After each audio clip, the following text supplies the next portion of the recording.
with the upcoming replacement of UTA Frontrunners fleet, the plan for Frontrunner 2030, many people are calling upon them to buy Stadler FLIRTS. Disastrous. And this would be a disastrous idea because of one main issue: capacity. Trains get extremely full as is, especially between Salt Lake and Provo. And FLIRTS, they're not going to fix this issue. They're just going to make it worse. When I calculated the amount of passengers their current 3 Bombardier bi-level consists are able to carry, all just seating, just people who sit, it's about 409 people. The standard FLIRTS 5-car consists, which is the max that the current Frontrunner infrastructure is able to handle, has about little less than half of that.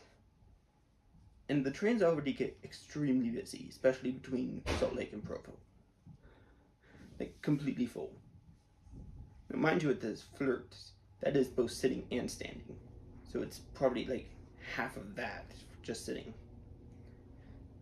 So, even with how full it is, especially with the projected about 10.3% predicted growth in ridership, FLIRTS aren't going to be able to handle that. But you know what would be able to handle it? 5-car Stadler KISS train sets. Here I have the official drawings for Caltrain and these Stadler KISS train sets. So going by the end cars, we have a total of 84 seats with 18 folding seats. So that's 84 plus 18, and since there's 2 of them, that's times 2. So between just those two, that's already 204 seats.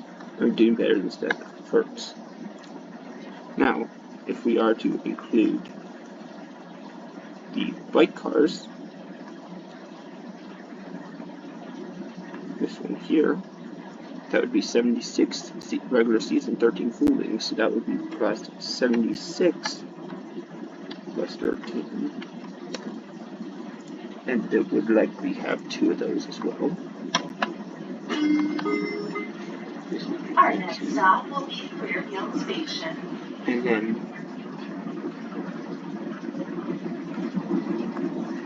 then we have the breakers car. This is based on what they usually have 1 or 2 breakers. So card E is all just seats, and that is 84 plus 18 again. So that would actually be times 3 there, which would give us a total capacity of 484. We have 2 bike cars. And mind you, that is with this Caltrain's one, which, as you can see here, has the high-level organ, which is there to really accommodate California high-speed rail. Frontrunner would not need to worry about that, so these seats would be able to theoretically be used for more capacity.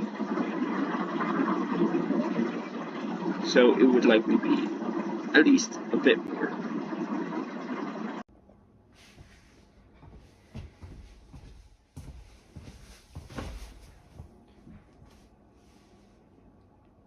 The biggest issue is capacity.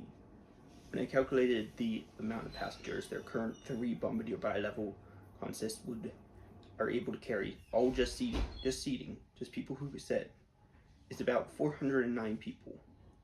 The standard FLIRTS 5-car consists, which is the max that the current Frontrunner infrastructure is able to handle, has about little less than half of that.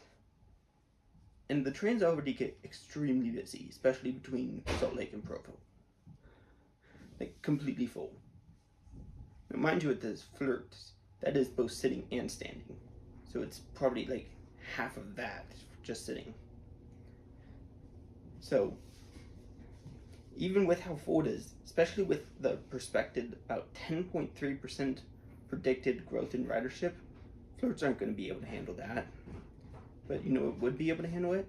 5-car Stadler KISS train sets. Especially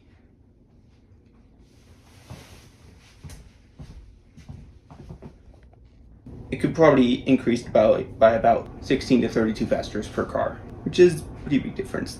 It would probably require minimal point for pro-FLIRT advocates is that there is no electro-diesel variant of the kit, which, number one, is actually wrong. There is an electro-diesel variant, and number two, Frontrunners not going to be buying electro-diesel. They're going to be buying electro-battery, which is battery electric and electric at the same time. So you don't need to worry about that.